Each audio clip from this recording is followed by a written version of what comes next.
সুপ্রিয় শিক্ষার্থীবৃন্দ, আমি আজকে তোমাদেরকে এইচএসসি ক্লাসের আইসিটি বইয়ের দ্বিতীয় অধ্যায় থেকে আমরা তারবিহীন মাধ্যমের যে প্রকারভেদ আছে তার একটি প্রকারভেদ পড়াবো। তারবিহীন মাধ্যম হচ্ছে, আমরা বলেছিলাম যে রেডিও ওয়েভ, আমাদের মাইক্রোওয়েভ আর হচ্ছে ইনফ্রারেড। সেই ইনফ্রারেডটা সম্পর্কে এখন পড়াবো। দেখো, ইনফ্রারেড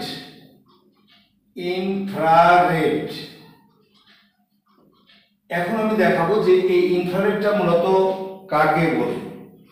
দেখো, ইনফ্রারেড হচ্ছে, তো এই ইনফ্রারেড মূলত কাকে বলে সেটা আমরা এখন এটা আলোচনা করব। তো এটি ইনফ্রারেড মূলত একটা ইলেকট্রোম্যাগনেটিক ওয়েভ। এটি এক ধরনের ইলেকট্রোম্যাগনেটিক ওয়েভ। এটাকে টেরাহার্টজে পরিমাপ করা হয়। তো এই যে ইলেকট্রোম্যাগনেটিক ওয়েভ, এটা টেরাহার্টজে আমরা পরিমাপ করে থাকি। তো ইনফ্রারেড যখন এখন এটা কাকে বলে, 300 গিগাহার্টজ থেকে 430 গিগাহার্টজের মধ্যে সীমিত ইলেকট্রোম্যাগনেটিক স্পেকট্রাম যে কার্যকারিতা প্রকাশ করে তাকে আমরা বলে থাকি মূলত ইনফ্রারেড। এই ইনফ্রারেড কখনো কঠিন বস্তুকে ভেদ করতে পারে না।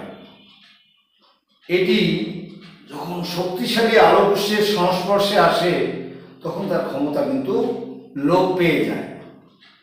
তো এই ইনফ্রারেডকে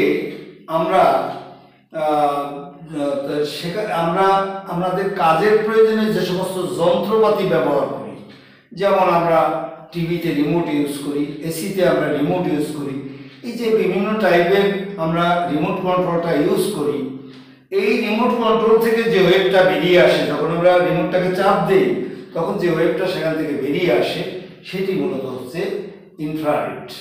আমরা কম্পিউটারের সাথে যদি এই ইনফ্রারেডকে আমরা সংযুক্ত করতে চাই তাহলে তার সাথে একটা পোর্ট ইউজ করতে হবে। সেই পোর্টের নাম হচ্ছে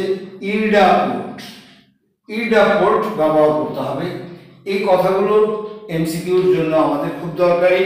যেমন ওখানে আমরা রেঞ্জ বলেছি যে 300 গিগাহার্টজ থেকে 430 গিগাহার্টজের মধ্যে সীমিত ইলেকট্রোম্যাগনেটিক স্পেকট্রাম যে কার্যকারিতা আমাদের প্রকাশ করে তার নাম হচ্ছে আমাদের ইনফ্রারেড। তো আমরা যেমন এখানে বলেছি যে ইনফ্রারেড কঠিন বস্তুকে ভেদ করতে পারে না। তোমার রিমোটের সামনে যদি কঠিন কোনো জিনিসকে রাখো সে ভেদ করতে পারবে না। আবার যদি শক্তিশালী আলোক উৎস আসে সেটার সংস্পর্শে যখনই তুমি রিমোটটাকে চাপ দেবো তখন তার কার্যকারিতা হ্রাস পেয়ে যাবে। তো সে কারণে আমরা এটাকে যেমন আসতে পারে, এটাকে কিসে পরিমাপ করা হয়, এটা টেরাহার্টজে পরিমাপ করা হয়। তো এই যে বিভিন্ন কথাগুলো বললাম, এই কথাগুলো যদি তুমি মনে রাখো তাহলে আমার মনে হয় এটা থেকে এমসিকিউ দেখ, অনুধাবন দেও, এই জিনিসগুলো তুমি সহজে পারবে। সকলকে অনেক ধন্যবাদ। আমার ভিডিও ভালো লাগলে এটাকে লাইক এবং সাবস্ক্রাইব করুন।